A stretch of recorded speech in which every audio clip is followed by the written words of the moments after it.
की जय। एकदा हि विशालायां चत्वार ऋषयो मलाः सत्संगार्थं समायाता ददृशुस्तत्र नारदम्। एक बार सनक सनंदन सनातन और सनत कुमार, इनको शनकादि ऋषि बोलते हैं, चारों भैया विचरण करते हुए घूम रहे थे। किमर्थम? महात्मा लोग क्यों घूमते हैं?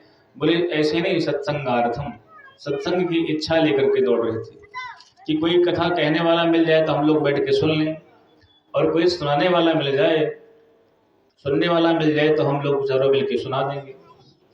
इस इच्छा से जो है चारों भैया घूम रहे थे। इतने में उनको नारद जी दिखाई पड़े, और जब श्री नारद जी दिखाई पड़े तो बड़े प्रसन्न भये कि आज नारद जी दिखाई पड़ रहे हैं, बड़ा सुंदर कथा सुनने को मिलेगा। क्योंकि नारद जी भगवान की कथा के परम रसिक हैं, भगवान की कथा के परम रसिक हैं नारद जी महाराज। इसलिए नारद जी को देखा तो बड़े प्रसन्न भये, और तुरंत नारद जी जब पास में आए तो क्या देखते हैं, उनका मन बड़ा मलिन है, मुख उनका लटका हुआ है। चारों भाइयों ने पूछ बैठे कि कथम ब्रह्मण दीन मुख कुतश्चिन्तातुरो भवान् त्वरितं गम्यते कुत्र कुतश्चागमनं तव। अरे ब्राह्मण महात्मन, आपका मुख इतना मलिन क्यों है, इतने दुखी क्यों भाई? ऐसा लग रहा है कि किसी ने तुम्हारा खोया हुआ बहुत बेशकीमती धन लूट लिया हो। महात्माओं का अपना जो धन है उस धन को कोई लूट सकता नहीं है। कौन सा धन है महात्माओं का? भगवान का नाम, भगवान की कथा, भगवान का भजन, यही महात्माओं का धन है, और इस धन को कोई संसारिक व्यक्ति लूट सकता नहीं है। तो भला आपका कौन सा धन लूट गया महाराज, जितना मुंह लटकाए हो? जब इतना कहा तो नारद जी ने कहा, सुनो भैया, आपने पूछा है तो हम बताते हैं। आपकी तरह हम भी भगवान की कथा के परम रसिक हैं, और ये कथा तो कहीं मिलती नहीं है।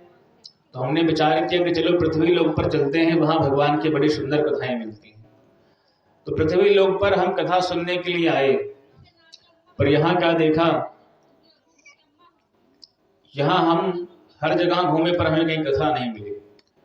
सनकादि ऋषियों ने कहा कि भाई ऐसे दिल्ली घूमोगे थोड़ी कथा मिलेगी, संतों के पास जाओ, तीर्थों में जाओ, वहां ढूंढो, वहां कथा मिलेगी। नारद जी ने कहा तो हम कोई दिल्ली, बम्बई, कलकत्ता नहीं घूमे थे, हम भी तीर्थ में ही घूमे थे भाई। कौन कौन से तीर्थ घूमे थे?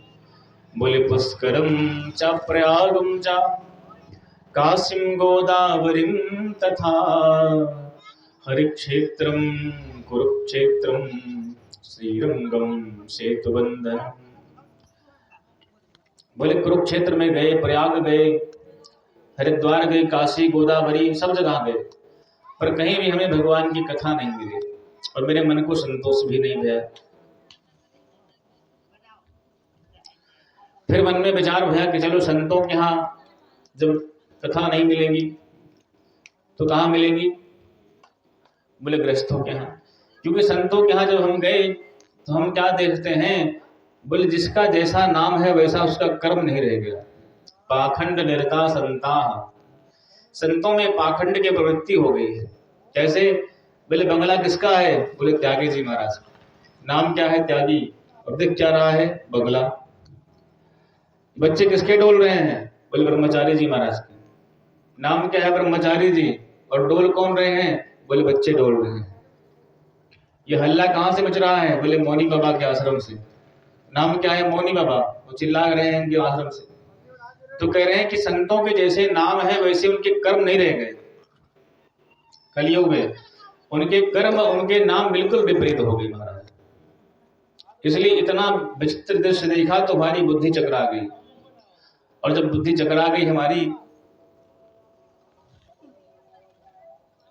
तो हमने विचार किया कि चलो गृहस्थों के यहाँ चलते हैं, वहां देखते हैं। संतों के यहाँ कथा नहीं मिली तो कोई बात नहीं, पर गृहस्थों के यहाँ देख लेते हैं। पर वहां भी महाराज बड़ा विचित्र हाल है। क्या हाल है?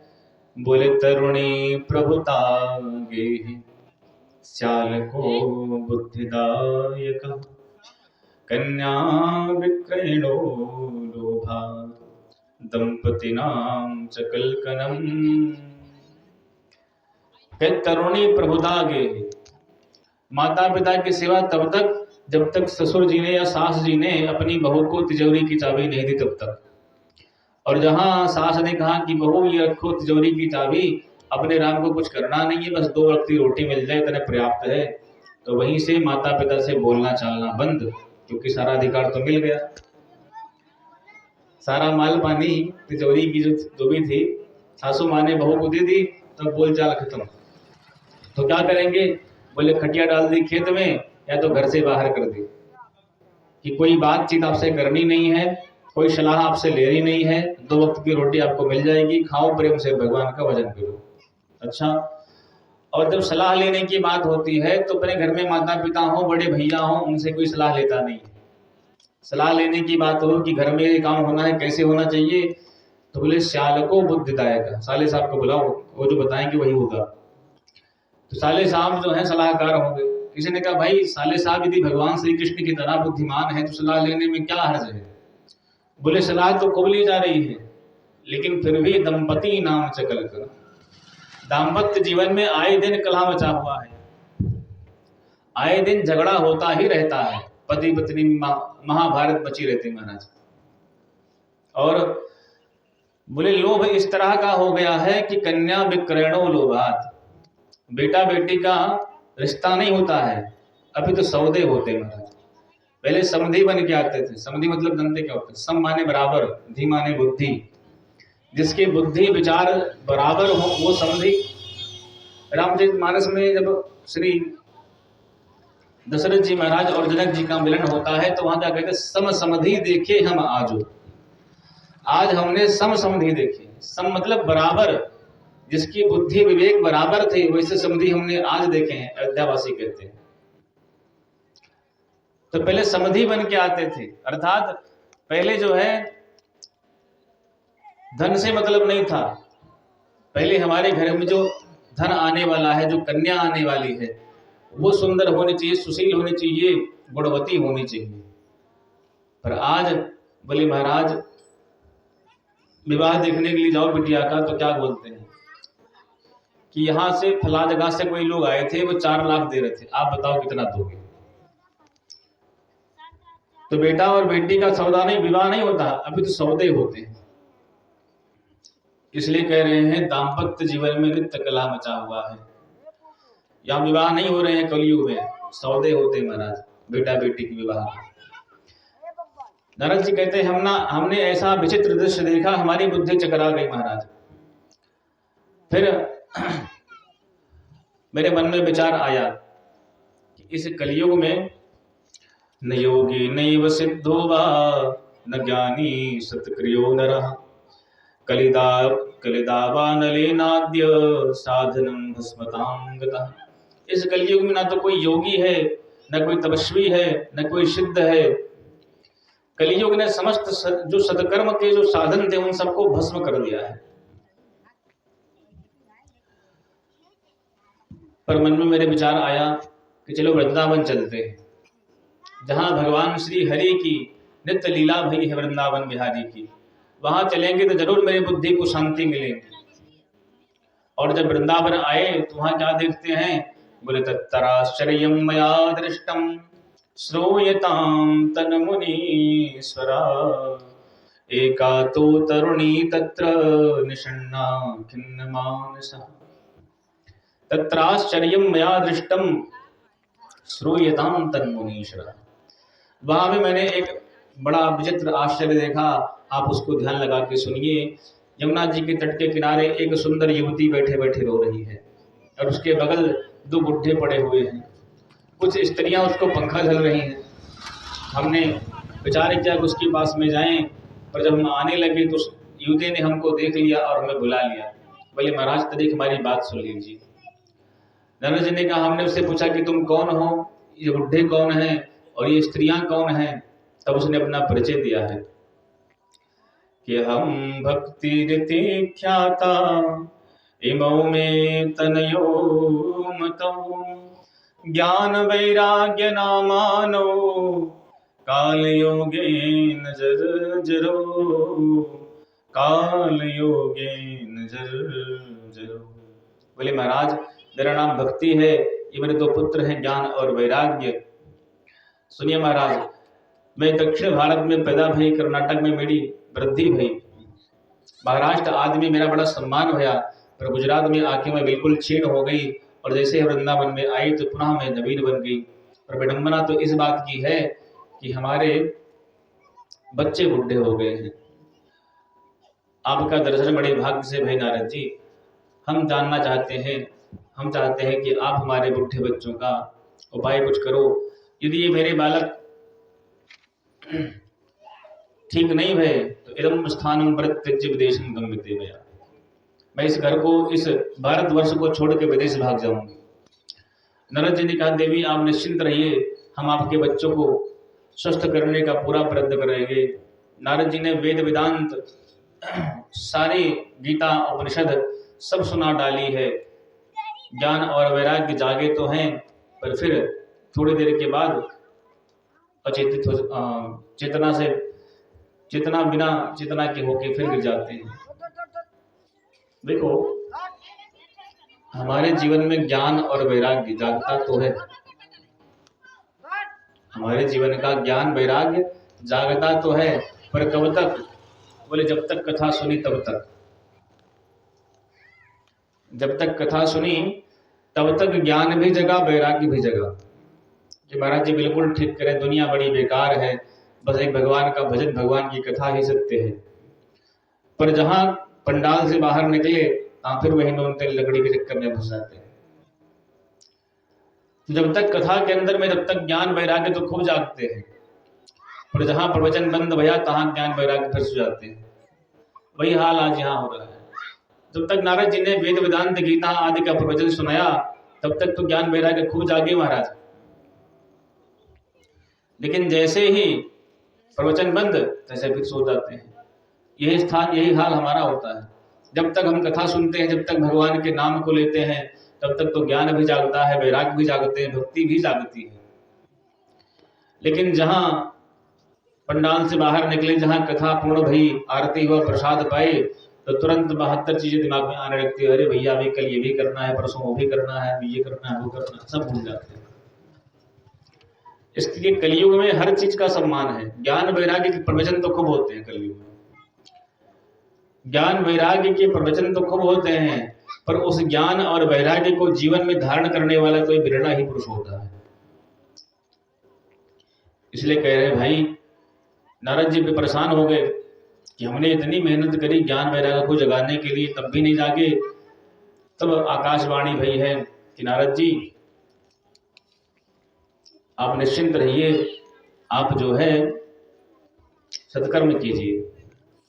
नारद जी ने कहा माँ आप घबराओ नहीं, मैं आपके बच्चों को जरूर स्वस्थ करूंगा। यदि स्वस्थ मैं नहीं कर पाया तो मैं भगवान हरि का दास नहीं कहलाऊंगा। और कहते हैं भक्ति मैया नारद जी की मुक्त कंठ महिमा गाती है। नारद जी कहते हैं धन्यम वृंदावनम तेन भक्तिर्नृत्य। वृंदावन धन्य है कि जहाँ साक्षात आज भी इस कलिकाल में माता भक्ति नृत्य कर रही हैं। इसलिए भक्ति मैया भगवान नारद जी की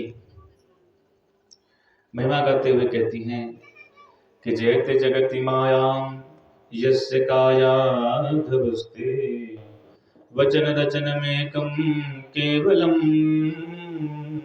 चाकलै ध्रुवपदमपि आतो यत्कृपातो ध्रुवोऽयं सकल कुशल पात्रम ब्रह्मपुत्रम नतास्मि।